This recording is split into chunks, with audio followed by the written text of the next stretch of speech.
Magandang hapon sa lahat. Magstayo muna tayo at tayo nanalangin sama sa Espiritu Santo. Lord, gabayan niyo po kami sa aming mga gawain ngayong araw na ito. At sana po ay maraming tutunan ng aming mga pag-aaral at bigyan niyo po sila ng kunting kalaman para sa aming alin na ito. At gabayan niyo po sila. At yun ang po ay maraming salamat sa Espiritu Santo. Bago kayo magsiupo, ay pakipulot muna ng mga basura at pihalay ng inyong mga upuan para naman ay mas titignan ng ating silid-aralan. Ngayon ay tapos na, maaari na kayo magsiupo. Amin, pakitala muna ang Biblia sa ating kasi ngayong araw na ito. Husay. Ngayon, magsiupo na kayo. Bago muna lahat, ay magbalik-aral muna tayo. Ano pala ang tinatalakay nung nakaraang araw? Royce, mahusay tungkol sa topografiya. Ano natutunan niyo sa topografiya? Amin? May idea ka ba? Mahusay. Sabi ni Amin, ang topografiya daw, ito daw ay pagbuo ng mapa sa daigdig. Mahusay. Ngayon, bago muna talakayin ng ating formal na diskusyon, ay meron muna akong paunang gawain para mas maintindihan niyo ang ating mga tatalakayin ng araw na ito. Bago muna lahat ay hatiin muna kayo sa pangalawang grupo. Ito unang grupo at pangalawang pangkat. Ngayon ay gagawa muna kayo ng buuin niyo muna ang mga salitang ito. Ngayon ay maaari niyo nang simulan. Magbigay lang ako ng mga 5 minuto.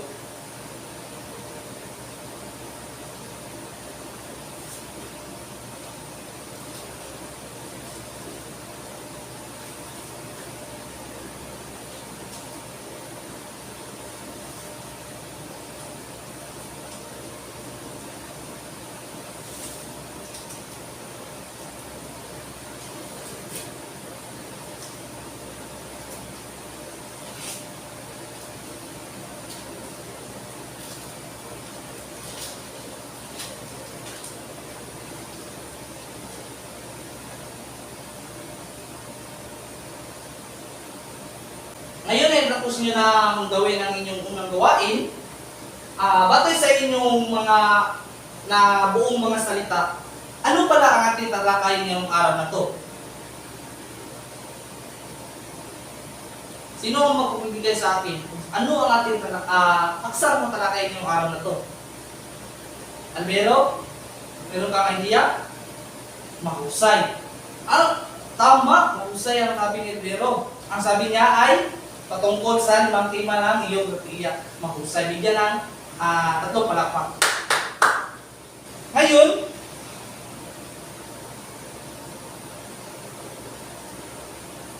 sandali lamang. Ngayon ay tatalakayin natin ang 5 tema ng geografiya. Bago muna ang lahat, ay nagabayan muna tayo ng ating mga layunin.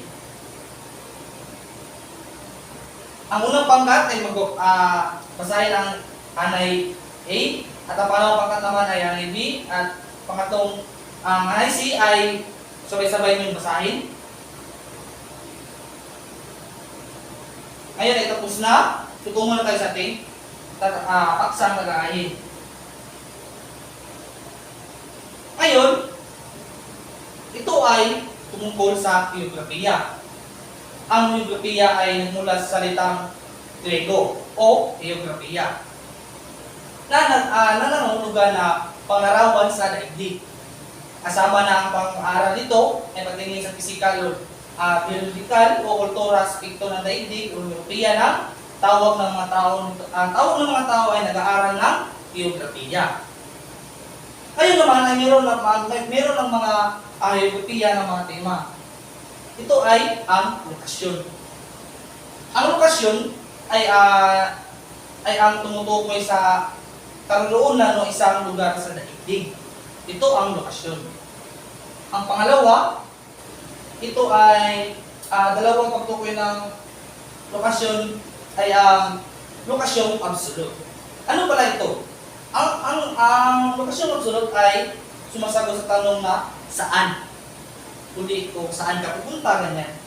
Ang pangalawa naman ay relatibong lokasyon o relative location na sumasagot sa tanong na saan na malapit, saan na pupunta, saan na malapit dito, ganyan.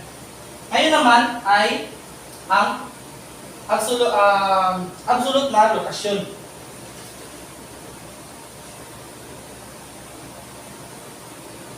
Absolute na lokasyon ay nagamit ng inaasahan at linya tulad ng longitude at latitude. Di ba alam niyo man kung ano ito? Ito ay nakikita sa globe.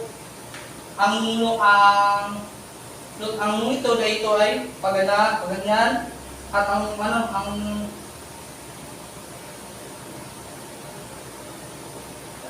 latitude naman ay paganito. Ngayon ay bumubuo ito sa grade o natutukoy sa eksaktong kinaroonan ng isang lugar o bansa sa daigdig.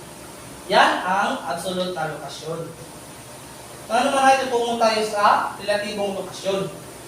Batayan ng mga anyong tubig, hindi pala, anyong lupa pala, at bisanal ang inyong tubig, o ang mga istrukturang gawa ng tao o malapit o nakapapaligid sa isang lugar o bansa ng daigdig. Ngayon naman ito ang mga halimbawa ng bisanal. Ang mga halimbawa nito ay mga bansa na nakapaligid sa Pilipinas tulad ng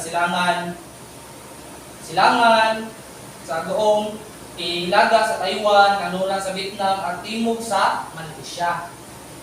Ito ang mga halimbawa. Ngayon naman ang halimbawa ng insular ay ang mga tubig na nakapaligid sa Pilipinas. Hilaga, Robinson Channel, or Silangan ng Pacific Ocean, Timog at Cagayan Sea, at Kanluran ng East Philippine Sea. Di ba alam niyo man ito dahil narinig niyo ito sa mga balita, di ba? Ay, mahusay. Ngayon naman, itutungo tayo sa lugar. Ito ay tumutukoy sa katangian ng isang puok o ang pisikal na katangian ng lugar. At ang katangian nito ay mga tao na nirahan dito. Nakikita niyo sa larawan. Ngayon naman ay ang region.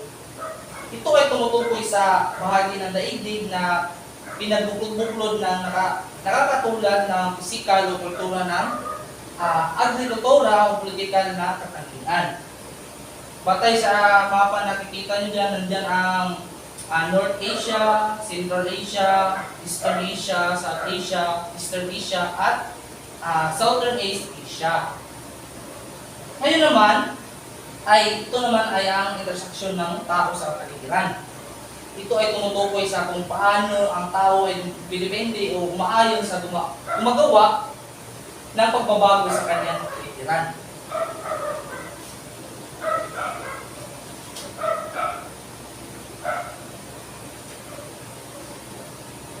Ito naman ang next ay ang halimbawa ng depende sa kapaligiran.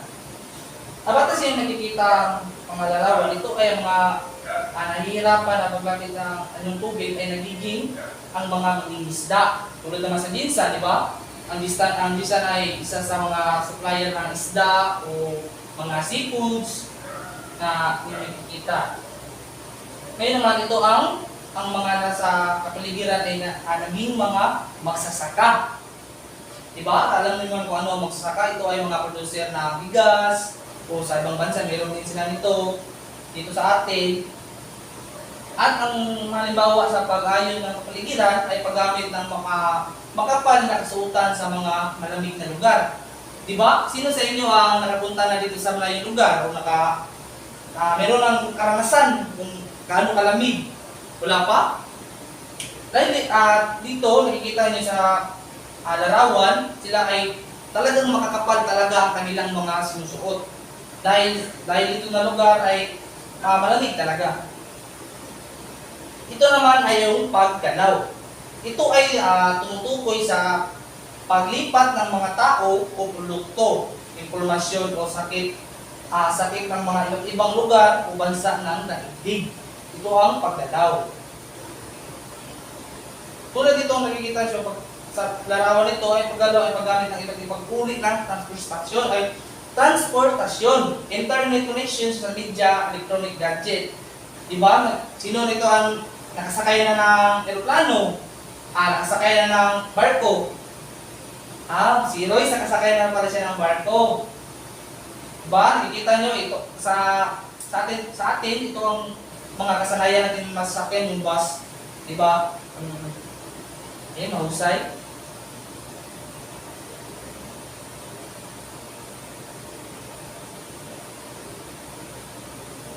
Diba? Ngayon, ay yun ang ating diskusyon na itong paksang talakay ngayong araw na to. Bago muna ang lahat, ay meron ba kayong mga katanungan?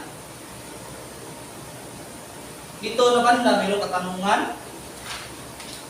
Wala ba kayong mga katanungan o mga idea?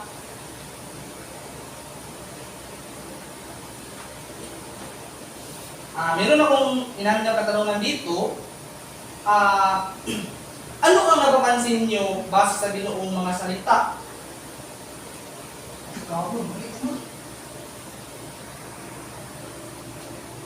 Ngayon ay tapos na ang inyong ating talakayan, ay meron akong katanungan. Ano ang limang tema ng geografiya? Sino magbibigay sa akin kung meron pa talaga kayong tutunan? Amin? Mahusay. Ang limang tema ng geografiya ito ay lokasyon, lugar, rehiyon, transaksyon, tao, paligiran o paggalaw. Mahusay. Magaling sa amin, hindi na limang palakpak. Ngayon, ano ang matutunan niyo sa limang tema ng geografiya? Kung bigyan na sa akin kung ano ang mga natutunan niyo. Royce? Mahusay. Sabi ni Royce, ang lokasyon daw ay tumutukoy sa karoonan o sa lugar ng daigdig. Mahusay. Ngayon ay meron na kayong natutunan, ay tutungo na tayo sa ating pangkalahatang gawain. Ngayon ay hatiin na kayo sa dalawang pangkat. Unang pangkat at pangalawang pangkat. Ngayon ay gagawa na kayo ng tula. Magbibigay ako ng magmumuna natin, gagabayan kayo ng ating bantayan. Babasahin ko na lang ang nilalaman o nagpapakita ng mahusay o orisadong idea ay magbigay ng 10 points. Ang bawat estudyante ay natutulungan, 10 points naman, at malinis na talo ng teacher, 10 points. O ang 8 points ay hindi na gaano nagpapakita ng mahusay ang hindi gaano organisadong idea batay sa tinatadong pula, 8 points. Ang isang estudyante ay hindi nagpupira sa inyo ay 8 points, malinis at talo ng ngunit ang may kulang informasyon, 8 points. Ang idea na bigay ngunit hindi suportaan, 5 points, or may hindi gaano nagkintihan ng guro, 5 points. Ayun, bigay ko ng 8 minuto upang simulan nyo.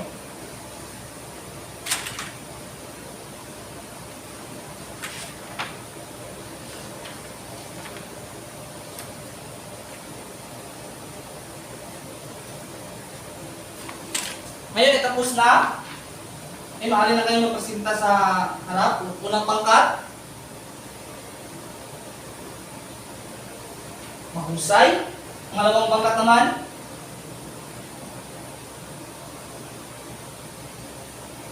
Mahusay. Bigyan ng palakpak ang inyong mga grupo. Ngayon ay magbibigay ako ng puntos.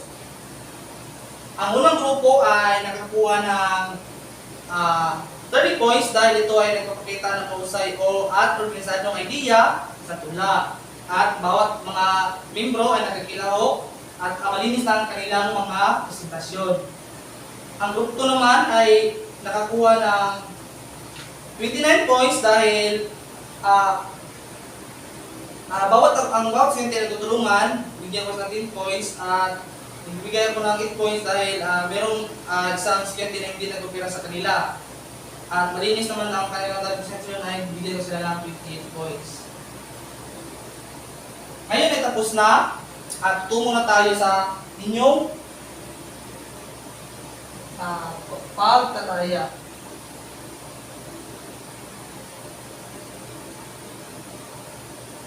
Kumuha lang ng kanating papel at isulat nyo ito.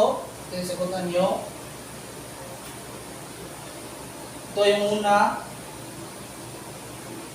Pangalawa.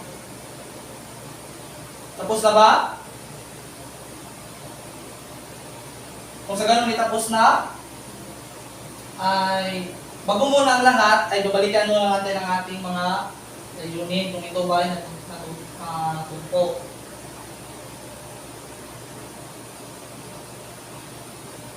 At okay ba, basahin natin ating mga layunin ang nagbibigay ng kahulugan at nakilala ang limang tema ng geografiya.